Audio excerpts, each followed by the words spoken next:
मुंगळ्याला जाणवलं की आता त्या बामणाशिवाय आपली सुटका नाही.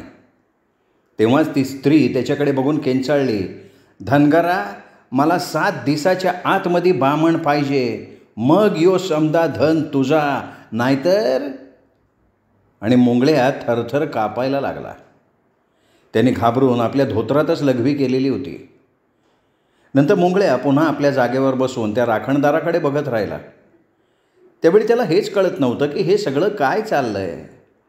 आता 7 दिवसांच्या आत कुठला बामण तोडायला आणायचा. आणि हताश झालेल्या मुंगळ्याला त्या बाईचा, त्या राखणदाराचा विलक्षण संताप आला होता. आता त्या बाईचं असं त्याच्याकडे मोक्ष मागणं अत्यंत चुकीचं होतं. त्यांनी ही जमीन अंबा आईला पुढं घालून खोटं नाटं सांगून दाजीच्या म्हातारीकडून भीक मागून घेतली होती. इथल्या जमिनीचे दगडधोंडे चेचले होते. नंतर खूप आटापिटा करून ते कातळ त्यांनी फोडून घेतलं होतं. या कातळाखाली हा धनाचा हंडा त्याला मिळाला होता. म्हणून नियमाप्रमाणे ज्याच्या जमिनीत जे काही कोणाला मिळेल ते त्याच्या मालकीचं असतं. असं असताना ही कोण स्त्री त्याच्याकडे बामण तोडून मोक्ष मागत होती. तेव्हा हे सगळं गैर होतं. कारण गुप्तधन ज्याच्या त्याच्या नशिबाप्रमाणे मिळतं हे त्याला चांगलं माहिती होतं. आणि हे गुप्तधन त्याच्या नशिबातलं होतं. त्या सातमाईंच्या वाड्यातल्या सातमाईंनी त्याला तसं सांगितलं होतं. आणि ही बाई मध्येच येऊन बामण मागत होती. खरं तर त्या धनासाठी कुणीही एक काय 10 बामणांचा बळी घेतला असता हे त्याला मान्य होतं. ही बाई तर एकच बामण मागत होती. पण ह्या चिमुकल्या मांजरीवाडीत साले एक जात हिंदू शेतकरी होते. इथे बामण आणायचं कुठनं. आता कदाचित इथे काही बामण असतील सुद्धा, पण ते त्याला माहिती नव्हते ना. या सगळ्या विचारात असलेल्या मुंगळ्याला एकदम वाटलं, जर त्या स्त्रीनं त्या धनाच्या मोबदल्यात एखादं शेंबडं पोर मागितलं असतं तर त्या सातमाईंच्या वाड्यात मोप पोरं होती. त्यातल्या एकाला सहज धरून त्याचं मुंडकं तोडून त्याला इथं गाडता आलं असतं. तसंच त्या द्वाड डोकरीच्या एखाद्या द्वाड पोराला, विशेषतः त्या शिवाला, त्याने इथं नक्की कापलं असतं. पण आता बामण पाहिजे म्हणजे वैताग होता नुसता. त्याला माहिती होतं ही बामण जात फार चिवट असते. अगदी पालीच्या तुटलेल्या शेपटीसारखी. कितीही तोडलं तरी वळवळत राहते. अगदी मारलं तरी मरत नाही. आणि असा हा चिवट बामण बळी आणायचा कुठनं. हे त्रांगडंच होऊन बसलं होतं सगळं. त्यानंतर तो राखणदार कुठे नाहीसा झाला होता. ती स्त्री त्याला इथे तिथे दिसत होती. आणि ती सातत्यानं त्याला बामण मागत राहिली होती. त्यात त्या बस्त्या आणि धर्म्याचा पत्ता नव्हता. त्यावेळी जसा जसा वेळ जायला लागला तसतशी ती स्त्री आता उग्र होऊन त्याच्याकडे सतत बामण मागायला लागली होती. त्या संध्याकाळीही तिथे भाकरी खाणाऱ्या मुंगळ्याकडे ती स्त्री जेव्हा बामण मागायला लागली तेव्हा मुंगळ्या आता तिची सवय झाल्यामुळे वैतागून तिला म्हणाला, अक्का, आता हात कोणी बामणच नाही तर म्या आणू कुठनं बामण. त्या तिथला मास्तरडा मुसलमान आहे, म्या काय करू. तसं ती स्त्री संतापानं पाय आपटत म्हणाली, मला बामण पाहिजे, मला त्या बामणाचं रक्त पाहिजे. ते रगात पिऊन शान आम्ही हातनं निघणार आहोत. तेव्हा तू काय ते बघ, नाही तर मग. त्यावेळी मुंगळ्या गप्प झाला. त्या रात्री मुंगळ्या आपल्या झोपडीत जाऊन झोपला. तर त्याला ती स्त्री सतत त्याच्याजवळ बामण मागताना दिसायला लागली. शेवटी तो वैतागून तिला म्हणाला, अक्के, तू मला एक बामण आणून शान दे, मी आत्ता त्याला तोडतो. तशी ती स्त्री आपले केस ओढत म्हणाली, हे समजा तुझा तू बघून शान घे, पण मला बामण पाहिजे. आणि मुंगळ्या बरं असं म्हणून त्या बाईकडे बघत बसला. त्यावेळी त्याला वाटलं होतं आता इथे एखादा बामण हाणल्याशिवाय ते धन त्याला मिळणार नव्हतं. याच्यावर तोडगा तो बस्त्या आणि धर्म्याच काढू शकत होते, पण त्यांचाही पत्ता नव्हता. आता त्याला रुयाची काळजी वाटायला लागली होती. इकडे बस्त्या आणि धर्म्या एका ट्रकमधनं शिरगुप्पीला पोचले तेव्हा रात्र होत आली होती. त्यांनी त्या ट्रक ड्रायव्हरला मांजरीवाडीत सोडायला सांगितलं तर तो ट्रक ड्रायव्हर म्हणाला, आमचा ट्रक फक्त शिरगुप्पीपर्यंत येतो, तुम्ही इथनं एखादी बैलगाडी पकडा आणि मांजरीवाडीला जा. मग बस्त्या आणि धर्म्या नाईलाजानं शिरगुप्पीला उतरले. त्यावेळी बस्त्या आणि धर्म्या आपल्याजवळ असलेले नसलेले पैसे घेऊन आले होते. जाताना रोहिणी त्या दोघांना सांगितलं होतं, बा, आमच्या रामोशी वाडीत झोपडा आहे, मुंगळ्या तिथं असन, नाहीतर तो त्या झाडापाशी असन, तुम्ही नीट बघा. नाही तर तुम्ही त्या ट्रकवाल्याला सांगा आमासनी सातमाईच्या वाड्यासमोर उतरव, तिथं तुम्हासनी मुंगळ्या कुठं आहे ते वाड्यातली माणसं सांगतील. तेव्हा त्या दोघांनी माना हलवल्या होत्या. बस्त्या आणि धर्म्या जेव्हा शिरगुप्पीत उतरले तेव्हा प्रथम ते एका चहाच्या टपरीवर गेले. त्यांनी तिथे कडक चहाबरोबर वडापाव, भजी, जिलबी यथेच्छ खाल्ली. तेव्हा ती भजी आणि वडापाव खाताना बस्त्या धर्म्याला म्हणाला, धर्म्या, तुझी आय उसळ भाकरी बरं करतो, पण असला वडा आणि भज्या तिला करता येत नाही. तसा धर्म्या त्या चहात भजं बुडवून खात म्हणाला, बा यो समध्या हॉटेलचा खाना आहे, घरचा नाही यो. बस्त्या गप्प बसला. त्यावेळी त्यालाही वाटलं घरची बाई चटणी भाकरी करत राहील का वडे भजी तळत बसेल. बस्त्या ह्या विचारत असताना धर्म्या त्याला एकदम म्हणाला, बा आपला रुया सांगतो तो खरा असेल ना. बस्त्या म्हणाला, अरे पोरं ती का खोटं बोलन.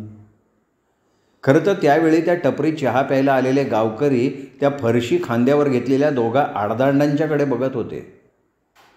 धर्माला वाटलं होतं आपण उगाच या फरशा बरोबर घेतल्या. कारण त्याची आईसुद्धा चिडून त्यांना म्हणाली होती की अहो तुम्ही मांजरेवाडीला जाताय, तथं फरशा घेऊन छान कुणाला तोडायला जात नाही तुम्ही, जेव्हा बघावं तेव्हा आपली फरशा घेऊन छान निघताय. पण त्यावेळी बस्त्यानं तिचं काही ऐकलं नव्हतं. त्याला वेळ प्रसंगी ही फरशी जवळ असली की फार बरं वाटत असे. चहा पिताना बस्त्या धर्म्याला म्हणाला, धर्म्या तुझा अंगठा अजून दुखतोय खरं. त्यांनी फक्त मान हलवली. चहा पिता पिता बस्त्यानं तिथल्या एका गावकऱ्याला विचारलं, अहो इथून मांजरीवाडी किती दूर आहे हो. तो गावकरी म्हणाला, मांजरीवाडी काय 6 मैला होय. तसा बस्त्या धर्म्याला म्हणाला, पोरा आता संध्याकाळ होत आली, आता एवढ्या लांब कसं जायचं रे. तेव्हाच तिथे चहा पीत बसलेला एक गाडीवान म्हणाला, म्या सांगलीला निघालोय, म्या तुम्हासनी सोडतो मांजरीवाडीला, मला तुम्ही थोडासा भाडा द्या. बस्त्या हसत हसत म्हणाला, गावकरी तुमचं म्हणणं बरोबर आहे, पण असा बघा तुमच्या बैलाच्या पाठीवरनं जाण्यापरीस आम्ही पायी निघालो, आत्ता तिथं जाऊ आम्ही. त्यावेळी तिथे चहा प्यायला आलेल्या एका ट्रकवाल्यानं बस्त्या आणि त्या बैलगाडीवाल्याचं बोलणं ऐकलं. तेव्हा तो बस्त्याला म्हणाला, अहो म्या मिरजेला निघालोय, म्या तुम्हासनी तथं सोडून छान पुढं जाईन, पण हा एवढा भाडा आहे, तुम्हासनी कोणाकडं जायचं आहे. बस्त्यानं सातमाईंच्या वाड्याचं नाव घेत असतो म्हणाला, अहो त्या वाड्याबाहेर म्या तुम्हासनी सोडन. तसं बस्त्यानं अगोदर त्या ट्रक ड्रायव्हरकडे भाडं विचारून नंतर तो तयार झाला. तो ट्रक ड्रायव्हर म्हणाला, मी अर्ध्या तासात निघणार आहे, तुम्हाला काही घ्यायचं असेल तर घ्या लगेच. तसं बस्त्यानं खानावळीतनं भरपूर जेवण घेतलं. 4 दारूच्या बाटल्या, 6-7 शिवाजी छापाच्या वेडीची बंडलं, शेवभाजी, गाठ्या हे सगळं घेतलं. ते ट्रकजवळ आले तर तो ट्रक ड्रायव्हर त्यांची वाट बघत होता. बस्त्या धर्म्या त्या ट्रकमध्ये जाऊन बसले. त्या ट्रक ड्रायव्हरनं त्या दोघांना सातमाईंच्या वाड्यासमोर उतरवलं तेव्हा चांगलंच अंधारलं होतं. बस्त्यानं त्या अंधारात तो आमचा सातमाईंचा वाडा लक्षपूर्वक बघितला तेव्हा त्याला जाणवलं रुया बोलत होती तोच हा वाडा. तसं त्यांनी धर्म्याच्या हातात त्या जड पिशव्या दिल्या आणि म्हणाला, धर्म्या तू इथंच उभा राहा, मी जातो मुंगळ्याची चौकशी करून येतो. त्यावेळी तिथल्या अंधारामुळे त्या दोघांना तिथं काही नीट दिसत नव्हतं. फक्त रस्त्यावरची 2-4 भटकी कुत्री गोळावून त्यांच्यावर भुंकत होती. बस्त्यानं च्या मारली म्हणून तिथले दगड उचलले, त्या कुत्र्याच्या दिशेनं फेकले. तेव्हा एक कुत्रं केकाटं दूर पळालं, बाकीची भुंकत राहिली. त्यावेळी रात्रीचे साधारण 9 वाजले होते आणि आमच्या तातूनं वाड्याचं दार बंद करून टाकलं होतं. इकडे मुंगळ्या त्या बाईच्या वारंवार दर्शनानं वैतागून त्या झाडाखाली बस्त्या आणि धर्म्या कधी येणार अशी वाट बघत बसला होता. त्याचवेळी त्यांनी सातमाईंच्या वाड्यासमोर एक ट्रक थांबल्याचा आवाज ऐकला. कुत्र्याचं भुंकणं ऐकलं. तेव्हा त्याला वाटलंच की बस्त्या आणि धर्म्याच आलेले असावेत आणि आपल्या चौकशीसाठी रोहिणी त्यांना सातमाईंच्या वाड्यासमोर उतरायला सांगितलेलं असावं. तसा मुंगळ्या जीव घेऊन पळत आला तर बस्त्या सातमाईंच्या वाड्याकडे निघाला होता. मुंगळ्याने लगेच बस्त्याला हाक मारून थांबवलं. खरं तर त्या दोघांना बघून त्याच्या अंगात आता 10 हत्तींचं बळ संचारलं होतं. त्या दोघांना बघून त्याला प्रचंड आनंद झाला होता. या 2 दिवसात त्याच्या मनावर इथल्या सगळ्याच गोष्टींचा विलक्षण ताण आला होता. त्यात त्या बाईनं बामण पाहिजे म्हणून त्याचा जीव खाल्ला होता. तेव्हा आपल्या मदतीला कोणीतरी आलं आहे ह्या गोष्टीचं त्याला फार समाधान वाटलं होतं. इकडे बस्त्या आणि धर्म्यालासुद्धा मुंगळ्याला बघून बरं वाटलं होतं. आल्या आल्या मुंगळ्यानं रोहीची चौकशी केली. तसा घाईघाईनं बस्त्या त्याच्याजवळ येऊन म्हणाला, मुंगळ्या पोरा तुझा तो रामशाचा झोपडा कुठे आहे? तेव्हा मुंगळ्या म्हणाला, आपण त्या माझ्या जमिनीत जाऊन बसू. बस्त्याला रोहीनं मुंगळ्याचं ते वेळ सांगल्यामुळे बस्त्या एकदम खालच्या आवाजात म्हणाला, हे बघ पोरा, तुझा हांडा कोणी काढून नेणार नाही, आपण तुझ्या झोपडीत जाऊन बोलू तिथं. मुंगळ्यानं निमूटपणे त्यानं झोपडीत आणलं. तेव्हा त्यांच्या शेजाऱ्यानं बाहेर ठेवलेलं पाण्याचं मडकं त्याने आत आणलं होतं. त्याला आपल्या बकरीची आठवण झाली तसा बस्त्या म्हणाला, अरे शेरडं कुठं जात नाही, ते तिथंच बसन. अगोदर तू दार लावून घे, हे सगळं काय आहे ते आम्हाला नीट सांग. आणि त्यांनी आत येऊन दार बंद केलं. मुंगळ्यानं तिथला कंदील पेटवला. तेव्हा बस्त्यानं त्या झोपडीच्या चारी बाजूनी बघितलं. इथे त्याच्या रुयाचा संसार होता. त्याचा रामशा इथे झाला होता. तो तिथेच एक वाकळ घालून भिंतीच्या कुडाला टेकून बसला. तेव्हा धर्म्यानं पिशवीतनं खाणं आणि दारूच्या बाटल्या काढल्या. मुंगळ्यानं धर्म्याच्या बांधलेल्या अंगठ्याची चौकशी केली. तेव्हा त्यांनी चुकून अंगठ्यावर हातोडी मारली असं सांगितलं. धर्म्यानं दारूची बाटली फोडली, 3 पेल्यात दारू ओतली, शेवगाठ्या आणि भजी समोर ठेवली. तेव्हा ताणामुळे मुंगळ्यानं अगोदर 2 पेले दारू गटागटा प्यायली. नंतर तो जरा सैलावून शेवगाठ्या खात खात त्यांनी सगळं काही दोघांना सांगितलं. तेव्हा बस्त्याला आणि धर्म्याला त्या बाईचं ते बामण पाहिजे हे मागणंही सांगितलं. बस्त्या आणि धर्म्या तो काय सांगतो हे लक्षपूर्वक ऐकत होते. नंतर तो म्हणाला, आता 7 दिवसाच्या आत कोणचा बामण कापायचा? बस्त्या दारूपीत म्हणाला, अरे पोरा, तुझं नशीब चांगलं म्हणून त्या बाईने फक्त एक बामण मागितला. तुझी बायका पोरं मागितली असते तर काय झालं असतं? मुंगळ्या निग्रहानं म्हणाला, मग मी त्या धनावर थुकलो असतो. हे ऐकून बस्त्या आणि धर्म्यानं त्याच्याकडे कौतुकानं बघितलं. बस्त्या म्हणाला, मुंगळ्या, इथं कोणी बामण नाहीच आहे का? तेव्हा मुंगळ्या म्हणाला, बहुतेक नाही आणि असं तर मला माहीत नाही. इथं सगळे एक जात हिंदू शेतकरी आहेत. बस्त्या म्हणाला, अरे पोरा, इथं बामण नसन पण शिरगुप्पीत असन ना. इथला शाळा मास्तर कोण आहे? मुंगळ्या म्हणाला, तो मुसलमान आहे. मग बस्त्या गप्प झाला. त्यांनी त्या 4 दारूच्या बाटल्या जेवण संपवलं. तेव्हा दारू चढलेला मुंगळ्या आपल्या छातीवर हात मारत म्हणाला, ते सगळं धन इतकं आलोट आहे का मी तर येडा झालो आहे. मी आता माझ्या रुयाच्या आणि रामशेच्या पायावर हे अख्खे मांजरीवाडीच घालणार आहे. नंतर मुंगळ्यानं ती फुलं, लिंबू, हळद, किंकू आणि त्या अंगठी याबद्दल सांगितलं. तेव्हा बस्त्या म्हणाला, पोरा, त्या दानाची पूजा करताना सगळ्या गोष्टी लागतील. आपण एखादा बामण तिथं हाणला का नंतर ती फुलं कोमेजून जातीन, लिंबू वाळून जाईन, तांदूळ काळे पडतीन, सडून जातीन आणि ती अंगठी माती माती होईन आणि नंतर ती दोघं तिथनं सुटून ते धन तुझं होईन. तेव्हा मुंगळ्या धडपडत उठला आणि म्हणाला, म्या जातो माझ्या हांड्यापाशी. बस्त्याला जाणवलं याला दारू चढली आहे. तेव्हा तो म्हणाला, मुंगळ्या, आता इथं गप झोपायचं, उद्या काय ते मी बघतो आणि ठरवतो. तेव्हा दारू चढलेला मुंगळ्याही बरं म्हणून तिथे पसरला. धर्म्या तिथे बाजूला घोरत पडला. त्यावेळी ते जेवण, ते खाणं, ते सगळं अर्धवट तिथे उघडं पडलं होतं. साधारण मध्यरात्री तिथल्या त्या कंदिलातलं रॉकेल संपून ती कंदिलाची वात क्षणभर मोठी होऊन बगबगली आणि नंतर तो कंदील विझून गेला. त्यावेळी तिथल्या त्या मिट्ट काळोखात 4-5 उंदीर मात्र त्या सांडलेल्या अन्नावर ताव मारत तिथे खोडबुड करत राहिले होते. तिथे झोपलेल्या तिघांचं फक्त घोरणं ते अंधारात ऐकू येत होतं. इकडे आमच्या सातमाईंच्या वाड्यात माझी आजी बराच वेळ जागी राहून आमच्या सखाचा विचार करत होती. सातमाईंनी सांगितलं होतं सखा परत येणार आहे, पण कधी आणि कसा? नंतर त्याच विचारांनी ती कधीतरी कूस पालटून झोपी गेली. त्यावेळी आमच्या सातमाई कधीच्याच आपली समई विझवून झोपी गेल्या होत्या. तर त्या शांत झपाटलेल्या काळोख्या रानातनं कुणी बाई हळूच त्या काटेरी बाबळीच्या झाडावरनं खाली उतरून इथे तिथे फिरत हलकेच हसत गुणगणत होती, या पोरांनो या, भाकर तुकडा खाऊन जा. भाकर तुकडा लागला गोड, पोरांच्या मनगटात आहे जोर, या पोरांनो या, भाकर तुकडा खाऊन जा. नंतर अचानक तिथे सर्वत्र शांतता पसरली होती, एकदम स्तब्ध शांतता. त्या सुंदर पहाटे शुक्राची चांदणी आकाशात असताना ते सगळेजण जागे झाले. तेव्हा बस्त्याला वाटलं मुंगळ्याला लहान हांडा मिळालेला असावा. पण कधीही धन न पाहिलेल्या त्याला तो हंडा 4 पुरुषांच्या हाताचा भला मोठा वाटत असावा. आता प्रत्यक्ष जाऊन तिथे काय आहे ते बघूया. तेव्हाच मुंगळ्या त्याच्याकडे बघत म्हणाला, बा आपण निघायचं ना?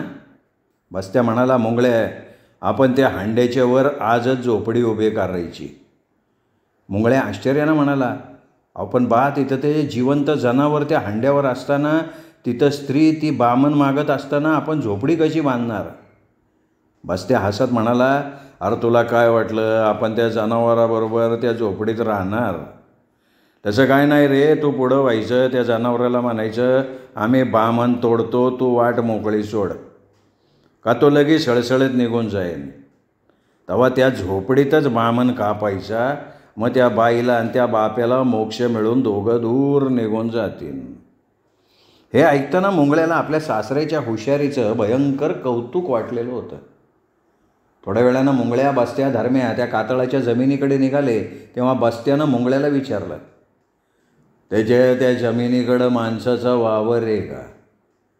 नाही तसं असेल तर आपल्याला प्रत्येक पाऊल जपून टाकावं लागेल. मुंगळ्या म्हणाला, बा ती जमीन गावापासून दूर आहे. पूर्वी काही निरुपयोगी सामान टाकण्यासाठी गावकरी त्या कातळाच्या जमिनीचा उपयोग करत. तसं बघताना त्या राणीच्या म्हातारीनं मला फसवून ती कातळाची जमीन माझ्या गळ्यात बांधली होती. पण ती जमीन माझी झाल्यानंतर मी तिथले दगडधोंडे काढू लागल्यावर मात्र गावकरी तिथं काही टाकण्यासाठी फिरकले नाही, म्हणजे मीच त्यांना फिरकू दिलं नाही. मुंगळ्याचं हे लांबलचक बोलणं ऐकून कंटाळलेला बस्त्या म्हणाला, म्हणजे तिथं माणसाचा वावर नाही आहे, हे बरं आहे. नंतर जाता जाताच बस्त्यानं मुंगळ्याला त्याच्या शेरडावर रोग येऊन ती पटापटा कशी खपली ते सांगितलं. तेव्हा मुंगळ्या हसत म्हणाला, बा तिथं एवढं धन आहे ना का आपल्या 100 बेड्या आरामात बसून खातीन. आता शेरडाचा विचार द्या सोडून. ते सर्वजण कातळाच्या जमिनीजवळ आले. तेव्हा त्या दोघांनी आश्चर्यानं त्या कातळाच्या भुश्यानं भरलेल्या मोठ्या शेताकडे बघितलं. मुंगळ्याने त्या दोघांना त्या हांड्यासमोर आणलं. तेव्हा ते जनावर त्या लाल फडक्यावर पूर्वीसारखं पहुडलेलं होतं. ते भयंकर जनावर बघून बस्त्या आणि धर्म्या पार घाबरून गेले. तिथून लांब जात बस्त्या मुंगळ्याला म्हणाला, मुंगळे हे जनावर कुठल्या पाताळात ना आले? अरे त्याला दाढी मिशी पण आहे. हे असलं विचित्र आणि भारी जनावर आजपर्यंत बघितलं नाही. पण तेव्हाच त्या बस्त्याला त्या भल्या मोठ्या हांड्याचा अंदाज येऊन तो आश्चर्यानं म्हणाला, मुंगळ्या अरे तो हांडा हेरीच्या तोंडाचा आहे. त्यात किती धन असेल अंदाज नाही करू शकत. आणि त्या धनासाठी एक काय मी 10 बामण तोडू शकतो. थोडा वेळ गेल्यानंतर बस्त्या जरा सावरला. तो मुंगळ्याला धर्म्याला चल म्हणून पुन्हा हांड्याजवळ आला. तेव्हा मात्र ते जनावर फुसफुस करत ताठ झालं. तसं बस्त्या चटकन मागे होत हात जोडून म्हणाला, देवा म्या बस्त्या, या मुंगळ्याचा सासरा आहे म्या आणि ह्यो माया लेक आहे धर्म्या. आता आम्ही तुम्हाला बामण देतो, पण तू हितनं निघायचं. आमासनी हातं बामण तोडायला झोपडा बांधायचा आहे. जेव्हा हातं बामण तोडायचं आहे तेव्हा तू हातं ये. आता 7 दिवसाचा येळ आहे, तेव्हा आमासनी समजा आटूम छान टाकायचं आहे. आणि तुझी बायको मुंगळ्यापाशी बामण मागते, तिला तेवढं सांग म्हणावं आम्ही बामण देतो. आणि तो सर्प बस्त्याचं बोलणं समजल्याप्रमाणे बराबर त्या बांधाच्या आड जाऊन नाहीसा झाला. तेव्हा मुंगळ्याला ती मराठमोळी स्त्रीसुद्धा कुठे दिसली नव्हती. कदाचित त्यावेळी तिला कळालं असावं की या 3 बेरकी धनगरांकडनं आता काही तो बामण सुटणार नाही.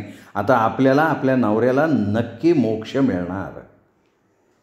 बस्त्यानं तो राखणदार गेल्यानंतर त्या हांड्याच्या जागेची पाहणी केली. तेव्हा बस्त्यानं आणि धर्म्यानं त्या हांड्याला स्पर्शसुद्धा केला नाही, कारण त्यावेळी त्या दोघांना माहिती होतं की हे गुप्तधन ज्याच्या नशिबात आहे त्यांनी पहिल्यांदा त्या धनाला स्पर्श करायचा असतो. जर दुसऱ्या कोणी त्या धनाला स्पर्श केला तर त्या धनाची माती व्हायचा संभव. बस्त्याला मुंगळ्या तो हांडा उघडून पाहायला सांगत असताना त्या गोष्टीला साफ नकार देऊन तो म्हणाला, धन हे ते शास्त्रशुद्ध पद्धतीनं घ्यावं लागन. म्हणजे त्या हांड्याची पूजा करून बळीचं रक्त शिपडून नंतर हांडा बघता येणार. नाही तर आती गाई आणि मसनात जाईल. सगळ्याच्या जीवावर बेतन धनाची माती होऊन जाईल. आणि त्या मोक्ष न मिळालेला सर्प आहे ना, मग त्यो रुही तान्यान रामशाला बी सोडणार नाही. हे सगळं महाभारत ऐकल्यावर मुंगळ्या गप्पच झाला. नंतर बस्त्यानं त्या जागेवर झोपडी बांधायचा आराखडा नीट तयार केला आणि तो मुंगळ्याला म्हणाला, आता पहिल्यांदा आजूबाजूच्या शेतातली माती आणून या भुश्यावर घालून जमीन थापून तयार करायची. धर्म्यामध्येच म्हणला, पण बा भुशामध्ये माती कालवून छान जमीन थापता येईल का? बस्त्या हसत म्हणला, धर्म्या, इथं कोणाला एकाला जोंधळा लावायचा आहे का ऊसाची कांडी रावायची? आता आपला गबरू मुंगळ्या शेर आहे. एकदा का बामन तोडून शेण हो धन हाताशी आला ना, समधे मांजरीवाडी म्या मुंगळ्याला घेऊन शेण देतो बघ. हे मात्र बस्त्या मुंगळ्याच्या मनातलं बोलला होता. काहीतरी आठवून बस्त्या म्हणाला, मुंगळ्या, हात अंडा आहे हो तुझा म्हणणं खरा आहे.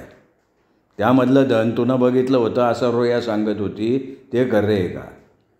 मुंगळ्यानं मान डोलवून हे खरं आहे असं सांगितलं आणि म्हणाला, बा मी त्यातला एक कंबरपट्टा काढून सुद्धा बघितला. असे कितीतरी रत्नजनित कंबरपट्टे तिथं आहेत. बस्त्यामध्येच म्हणाला, मुंगळ्या, असा कवा पण करायचा नाही. पूजा केल्या बेरगर धनाला हात लावायचा नसतो. आता आपण या हांड्यावर एक खोली बांधायची, दुसरी खोली चुलीसाठी आणि 2 खोल्या असा झोपायसाठी ठेवायचा. झोपडीचा आराखडा सांगून तो मुंगळ्याला म्हणाला, मुंगळ्या, आता आपले दिवस फार थोडे दिवस आहेत. लागा कामाला लागावं. बस्त्यानं मुंगळ्याकडून आजूबाजूच्या वस्तीविषयी अगदी बारकाईनं चौकशी केली, विशेषतः आमच्या सातमाईंच्या वाड्याविषयी. त्यांनी रोहीकडनं वाड्याबद्दल बरंच ऐकलं होतं. ज्या अर्थी त्याच्या रोहीचं बाळणपण त्या सातमाईच्या वाड्यानं केलं, याचाच अर्थ तो वाड्यात त्यांना काही लागलं सवरलं असतं तर मदत करायला तयार होता. तसंच त्याचा जावई त्या कोणा लंगड्या किन्नाला कातकरी बायका पुरवत होता, म्हणजे तो किन्नासुद्धा त्यांना काही मदत करू शकत होता. आता त्यांच्याच मदतीनं बस्त्या बरोबर इथे झोपडी उभारणार होता. पण मुंगळ्या त्याला म्हणाला, इथली समधी माणसं वांगाळ आहेत. ईड आला की कुत्र्यावानी अंगावर भुकत्यात पण भाकरी देतात. त्या राणीच्या डोरी एवढी सातमाईची डोरी वांगाळ नाही आहे, पण सातमाईचा पोर लय वांगाळ आहे. आनंदी अक्का तेवढी बरी आहे, कवा पण ताज्या भाकऱ्या कोरड्याच देते. हे ऐकून बस्त्या म्हणाला, मुंगळ्या, आता झोपडा बांधण्यासाठी त्या सातमाईच्या वाड्यावरनं आणि त्या लांगड्या किन्नाकडनं सामान मागावंच लागणार आहे. मुंगळ्या डोकं खाजवत म्हणाला, पण बा मी त्या सातमाईच्या आजीला सांगितलं होतं की रुयाचा बा आजारी आहे म्हणून तिचा भाऊ धर्म्या येऊन तिला उरणला घेऊन गेला. पण आता तुम्हाला असं हितं बघून ती म्हाताऱ्या हजारो प्रश्न विचारील, भांडावून सोडीन. त्या तिथल्या सातमाईंनी मला गुप्तधन मिळणार आहे हे आधीच सांगितलं होतं. बा ती म्हातारी खोदून विचारण्यात लय हुशार आहे. बस्त्या म्हणाला, तू चिंता करू नको, त्या म्हातारीला काय सांगायचं ते मी बघतो. चल आता त्या सातमाईच्या वाड्यावर जाऊन निदान ते आखी घोडभर चहा तरी देईन. तसे ते तिन्ही धनगर आमच्या सातमाईंच्या वाड्यावर आले. तेव्हा बस्त्या धर्म्यानं आपल्या फारशा मुंगळ्याच्या झोपडीत ठेवून दिल्या. त्यावेळी आमच्या वाड्यात विशेष कोणी उठलेलं नव्हतं. माझी आजी अजून झोप येत होती, आत्या चुलीजवळ होती, तातो आमच्या म्हशीचं दूध काढत होता. आमचे रामदास काका मात्र पहाटे उठून अभंग म्हणत ओसरीवर फेऱ्या मारत होते. त्यावेळी त्यांचा तो अभंग आम्ही पोरं बिछाण्यातनं ऐकत होतो. ते म्हणत होते, ताकामध्ये लोणी राहे त्याची मेळणी कदा नोहे, तुका म्हणे याच परी सुख असावे संसारी. आमच्या रामदास काकांचा हा तुकाराम महाराजांचा अभंग पूर्ण होतोय तोच मुंगळ्या, बस्त्या, धर्म्या एकदम ओसरीवर आले. रामदास काकांना बघताच मुंगळ्यानं एकदम पुढं होऊन रामदास काकांचे पायच धरले. ते पाय तो सोडीना. तसे काकाच मागे सरकत आश्चर्यानं म्हणाले, अरे रुही बरी आहे ना? आणि हे दोघं कोण रे? तेव्हा धूर्त मुंगळ्या केविलवाण्या आवाजात म्हणाला, मालकानू, यो रुयाचा बा बस्त्या आणि यो रुयाचा भाऊ धर्म्या. हे दोघं काल रातच्याला उरणहून इथं आले आणि त्याचा म्हणणं आहे, म्या माह्या जमिनीत झोपडा बांधल्या बिगर रुयाला ते हिथं नांदवायला पाठवणार नाहीत. आता मालकानू मला सांगा, म्या त्यांच्या बिगर कसं काय राहायचा? एवढं बोलून मुंगळ्यानं चक्क मोठ्यांदा रडायला सुरुवात केली. तेव्हा आजीसह आमचा वाडा ओसरीवर धावला. तेव्हा रामदास काका रागवून म्हणाले, अरे बस्त्या, ही काय मोगलाई आहे का? याला माझ्या आईनं आमच्या रामोशीवाडीत झोपडं दिलं आहे आणि या दोघांना आनंदी अक्का भाकरीसुद्धा देते. एकदा का त्या जमिनीतला तो कातळाचा भुस्सा निघाला की तिथे मुंगळ्या आपलं झोपडं उभारणारच आहे. प्रत्येक गोष्टीला वेळ हा लागतो ना. रुहीला तू आजारी आहेस म्हणून बोलवून घेतलं आहेस आणि आता असं वागतोयस. चल अगोदर उरणला जाऊन त्या दोघांना पाठवून दे. तसंही रुही आणि रामशाची काळजी आमचा वाडा घेतोय. अरे मर्दा, कधी कुणाचं घर असं तोडू नये. बस्त्या म्हणाला, मालकानू तुमचं म्हणणं बरोबर असलं तरी या गाड्याकडं भांडून रुही आली उरणला आणि म्हणली, जोपर्यंत मुंगळ्याचं झोपडं होणार नाही तोवर मी काय तिथं जाणार नाही. हे ऐकून आजीला फार आश्चर्य वाटलं होतं, कारण रुही तशी वागणारी नाही हे तिला चांगलं माहिती होतं. आजी पुढे झाली आणि म्हणाली, अरे मुंगळ्या, तू तर म्हणाला होतास हा रुयाचा बा आजारी झाला म्हणून तिला धर्म्या घेऊन उरणला गेलाय. काय भानगड काय आहे खरी? मुंगळ्या खालीमान घालून म्हणाला, आजी मी खोटं बोललो होतो. खरं तर रुया माझ्याबरोबर भांडून उरणला निघून गेली होती. तिचं म्हणणं होतं की सातमाईंच्या वाड्याकडनं आपण भाकऱ्या तोडतो. आता आपल्या झोपडीसाठी आजी काही लाकूड फाटा देणार नाही, त्यामुळं आपलं झोपडं कधीच उभं राहणार नाही. मी आता त्या रामोशाच्या झोपडीत राहणार नाही. मला स्वतःचं झोपडं पाहिजे. ते झोपडं झाल्यावर मग माझा बा मला इथं आणून सोडेल. तेवढ्यात बस्त्या म्हणाला, आजी तूच सांग, बायका पोरं पदरात असल्यावर त्याच्या डोक्यावर झोपडं नको का? रामोशीवाडीतली झोपडी त्याची स्वतःची नाही. रुया धनगरी नाही, ती अशी किती दिवस रामोशीवाडीत राहणार? तेवढ्यात हे ऐकणारे शिवा काका रागात पुढे आले आणि म्हणाले, हे बघा धनगरांनो, तुमचं जे काही भांडण असेल ते आमच्या वाड्याच्या बाहेर जाऊन करायचं. सकाळी सकाळी इथे आम्हाला तुमचा त्रास नको आहे. मुंगळ्या आजीचे पाय धरत म्हणाला, आजी मी माझ्या रुही आणि रामशाशिवाय जगू नाही शकत.